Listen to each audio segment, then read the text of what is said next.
Welcome to another video lesson. Today we're going to discuss probability and how it relates to a Venn diagram. Let's go ahead and get started. For this first example, we're going to refresh how to fill out a Venn diagram based off of given information. So, to begin with, we want to always start with what things have in common. Let's go and read the problem. We have 20 students that are studying for an upcoming test. 5 are studying for a math test, so we have 5 studying for a math test. And we have 12 that are studying for a French test. And we have 2 that are studying for both. So, we're going to start with the middle. I have A and B here, so we're going to kind of relabel those as French and math. And we know that 2 are studying for both. We also know that there are a total of 5 studying for math. We've already counted 2 of them, so I've already counted this 2, which means we have another 3 to label. And then for French, we have 12 studying, so again, we've already counted these 2 from that 12. We have another 10. Finally, we have 20 students in total. If we add these 3 numbers together, we get a total of 15. So there are 5 people on the outside studying for some other test. Now we can answer some probability questions. So let's go ahead and assume that we want to find the probability that a student is studying for math only. So that assumes that they're just studying for math, which is these 3 students, for a total of 3 out of 20. Okay, let's ask another question now. What's the probability that somebody is studying for French only or math only? So we have French only would be these 10, math only, the 3 we had before, and I said the word or, so we're going to be adding them together to get a total of 13 out of 20. Alright, let's ask one more question. Let's say I want to find the probability that somebody's studying for French or math. So that's anybody inside of a circle, which gives us the 10, the 2, and the 3 for a total of 15 out of 20. Let's go ahead and try a 3-circle Venn diagram. To solve probability questions with our Venn diagram, we're going to have to fill it out first. We're going to start by identifying the people who were in all 3 sets, A, B, and C. As we read our problem, we see there are 30 students. 3 of them are in all 3, so we have 3 in the very middle. And then we have 5 that are in A and C, so this whole section is A and C. We've already counted 3 of them, so we have an additional 2 to give us again a total of 5 in A and C. As we continue going, we have 8 that are in A and B, so that's this area here. We've already counted 3, so we have an additional 5. And then we have 4 that are in B and C. Here's our B and C. That area is going to have 4. We've already counted 3, so we have an additional 1 to go there. As we keep going, we can finish out those outside portions. We know that there's supposed to be 11 total in set A, so we've already counted a grand total of 10, which gives us 1 more on the outside. We have 12 in set B. If we count these 3 numbers, then we have 9, giving us 3 on the outside. And finally, we have 12 that are in set C. We've counted 6 total, so now we have 6. We also know that there were 30 students to begin with, so if we add up all the numbers inside the Venn diagram and subtract from 30, we'll get the outside number. This gives us a total of 9 on the outside. Okay, now we can answer some probability questions. Let's start with the probability that somebody is in exactly 2 sets. So they're in A and B only, A and C only, or B and C only. So to identify those groups, we're going to look at these numbers 2, 1, and 5, because they're in an intersection of 2 sets, but not that 3rd set, not in the very middle. So I have 2 plus 1 plus 5 giving me a total of a probability of 8 out of 30. Let's ask another question. Let's say you want to find the probability that somebody is in set A and not B. So set A encompasses these 4 numbers. Of those 4, which ones are in A and outside of B? We have the 1 and the 2, giving us a probability of 3 out of 30.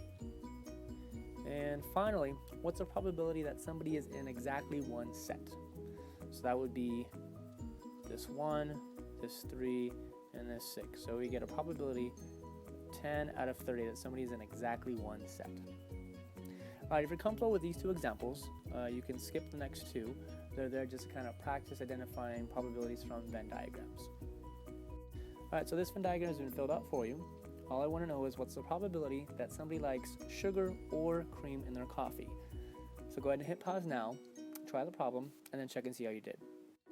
Right, so for sugar or cream, they could like sugar, they could like cream, or they could like both. Remember that or implies one or the other, or both. So you have a total of 80 out of 100. So the probability that somebody likes sugar or cream is 80%. You may remember this from the last chapter. We have a survey of 200 people. Out of those 200 people, they're broken down in different groups going to the Summer and Winter Olympics. Go ahead and read the questions, and then hit pause and try and answer the probabilities. Okay, and here are our answers. So the probability that somebody attended the Winter Games only would be this group out here, the 20 that's in the Winter Games, but not the 40 that are part of the Summer Games as well. So we get 20 out of 200. For exactly one of the games, that means they went to Summer Games only, or the Winter Games only, so we have the 60 and the 20, giving us a total of 80.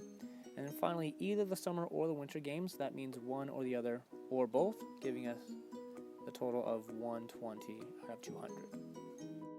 Here's one last example for you to try. A Venn diagram with 3 different sets. We have cotton candy, popcorn, and lemonade. So go ahead and read the questions, and then try and identify the correct probabilities. Alright, so looking at a question here, the probability that somebody doesn't like lemonade, popcorn, or cotton candy means that they don't like any of the 3 things. That group is 17 on the outside, so our probability is 17 out of 100. To get that 100, it wasn't told to you the total population, so you would just add all the numbers inside of our universe. For the last question, the probability that somebody likes popcorn only would be the 8 on the outside here. They like just popcorn or nothing else, so our probability is 8 out of 100. In addition to using Venn diagrams for probabilities, we have a formula you can use instead, and it's called the addition law. So the addition law says the probability of A or B is equal to the probability of A plus the probability of B minus the intersection. And we have this minus the intersection portion because we have that overlap, that very middle of the Venn diagrams. It gets counted twice if you add the 2 circles together, so you have to subtract it off once. If our events are mutually exclusive, that means that the intersection of the 2 events is empty. They have nothing in common. In the case that they are mutually exclusive, our addition law changes slightly, and what we have instead is the probability of A or B is equal to the probability of A plus the probability of B. We're going to focus mostly on this formula. In the case that we do have something mutually exclusive, this just becomes 0. But again, we're going to be using this to answer some questions instead of using a Venn diagram. Okay, so for our problem, we have 100 people that were surveyed. 22 stated that they went to the movies this weekend, 47 went to dinner, and 12 did both. The question is, what's the probability that someone went to dinner or to the movies?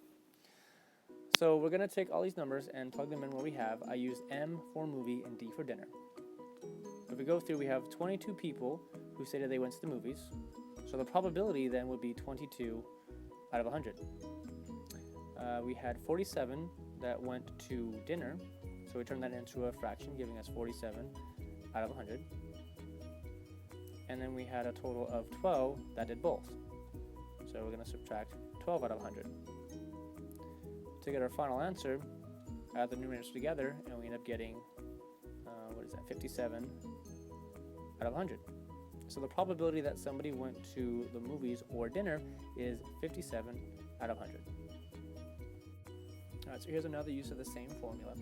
In a survey of 100 people, 47 are in favor of the Rams moving to LA, 57 are in favor of the Chargers moving to LA, and 88 are in favor of the Rams or the Chargers moving to LA.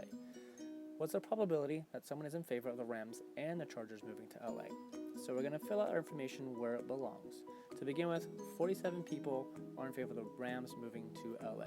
So that's going to be 47 out of 100. We have 57 that are in favor of the Chargers moving to LA, giving us 57 out of 100. And then we have 88 that are in favor of the Rams or the Chargers. So that's going to be over here for our union. Our question then is, what's the probability that somebody is in favor of the Rams and the Chargers moving to LA? Now I'm doing some quick math. We're going to get negative 16 over 100 is equal to negative x, which means the probability that someone is in favor of the Rams and the Chargers moving to LA is going to be positive 16 over 100. Okay, that concludes it for notes. Go ahead and get started on the homework.